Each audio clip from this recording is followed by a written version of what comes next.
ছেলে জয়কে ভর্তি করাতে সিঙ্গাপুরে যাচ্ছেন সাকিব অপু। ঢাকায় চলচ্চিত্রের আলোচিত তারকা জুটি সাকিব খান ও অপু বিশ্বাস। তাদের কেমিস্ট্রি দর্শকের পছন্দের শীর্ষে। ব্যক্তি জীবনেও তারা সেই কেমিস্ট্রির কাছে কাবু হয়ে প্রেমে পড়েছেন, পেতেছিলেন সংসারও। অবশ্য বর্তমানে তাদের বিচ্ছেদ হয়ে গেছে। তবে পুত্র আবরাম খান জয়ের টানে এখন প্রায়ই এক হন সাকিব অপু। ছেলে জয়কে ঘিরে নেওয়া গুরুত্বপূর্ণ একটি সিদ্ধান্ত বাস্তবায়নের জন্য আবারও এক হয়েছেন তারা। সন্তানকে উচ্চমানের শিক্ষার পরিবেশ দিতে এবার তারা পাড়ি জমাচ্ছেন সিঙ্গাপুরে।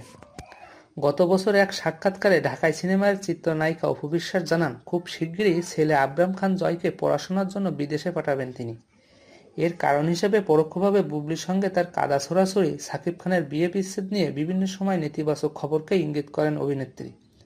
শুধু তাই নয়, ঢাকায় একই ইংলিশ মিডিয়াম স্কুলে ভর্তি হয় সাকিবের দুই সন্তান জয় ও বীর।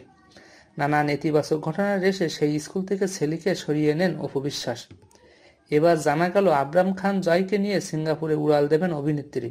সঙ্গে থাকতে পারেন বাবা মা দুজনেই।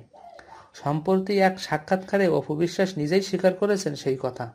তিনি জানালেন, ছেলে জয়কে সিঙ্গাপুরে একটি স্কুলে ভর্তি করাবেন তিনি।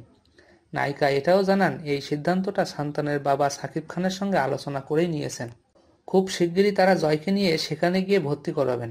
অপু বলেন, জয় সিঙ্গাপুরে একটি স্কুলে ভর্তি হবে, সে সেখানেই পড়ালেখা করবে। আমরা কিছুদিন ওই দেশেই থাকব। ছেলেকে দেশের বাইরে পড়ালেখা করানোর বিষয়ে অপু আরও বলেন, এ বিষয়টা আমার আর জয়ের বাবার মধ্যে আলোচনা হয়েছিল, তবে কিভাবে সেটা বাইরে চলে এলো জানি না। আমি আসলে একটু নিজের মধ্যে রাখতেই পছন্দ করি। তবে ছেলেকে সিঙ্গাপুরে কোন স্কুলে ভর্তি করালেও